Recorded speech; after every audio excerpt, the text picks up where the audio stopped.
রাধে কৃষ্ণা। কাল যেহেতু একাদশী ছিল তাই সকাল সকাল কাজ সেরে স্নান করে নিয়েছি। যেহেতু ঠিক সময় মতো পালন করতে হবে তাই মা পুজো দিয়ে নিয়েছে, প্রসাদ দিচ্ছে, সেটাই খেয়ে নিলাম। সকালে মা তাড়াতাড়ি করে এই ভিন্ডি সিদ্ধ আর আলু সিদ্ধ দিয়েছে, ওটাই কিন্তু সকালে খেয়ে নিলাম। আমার মুখে যেহেতু অনেক পিম্পল হয়েছিল আর কালো দাগও হয়ে গেছিল, তাই আমি আগের দিন যে ফ্ল্যাক্সিডের জেলিটা বানিয়েছিলাম ওটা তো চুলে ইউজ করেছিলাম, আর বাকিটা বীজটা আমি সেকে ফেলে দিইনি, ওটা জমিয়ে রেখেছিলাম। মুখে এখন এইভাবে মাসাজ করে নিলাম। এটাতে কিন্তু ফেসের খুব ভালো একটা রেজাল্ট পাওয়া যায়। এটা 15 থেকে 20 মিনিট রেখে মুখ ধুয়ে ফেলতে হয়, তাহলেই কিন্তু খুব ভালো রেজাল্ট পাওয়া যায়। দুপুরে খাওয়ার সময়ও হয়ে গেছে। দুপুরের খাবারে ছিল পাট শাক, কচুরলতি ভাজা আর সয়াবিন পটল আলুর তরকারি। বিকালে আমি আর মা চলে এসেছি আমাদের গাছে রসনা পাড়তে। সেগুলো অনেকটাই পেকে গেছে, ওইগুলোই কিন্তু পাড়তে হবে। মা এখানে পাকা রসনা ফলগুলো পেড়ে নিচ্ছে, আমিও একটা পেড়ে নিলাম। এই দেখো এখনও ফুল হচ্ছে, কি সুন্দর না ফুলটা। এই দেখো গাছের ভিতরে ভিতরে কিন্তু অনেক ফল ধরেছে।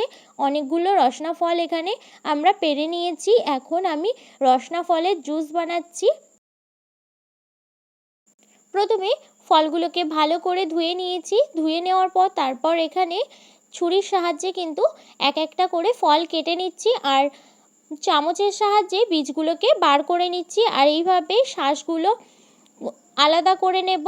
আলাদা করে নেওয়ার পর তারপর জল দিয়ে জুস বানিয়ে ছাঁকনির সাহায্যে বীজগুলোকে কিন্তু ছেঁকে ফেলে দেব।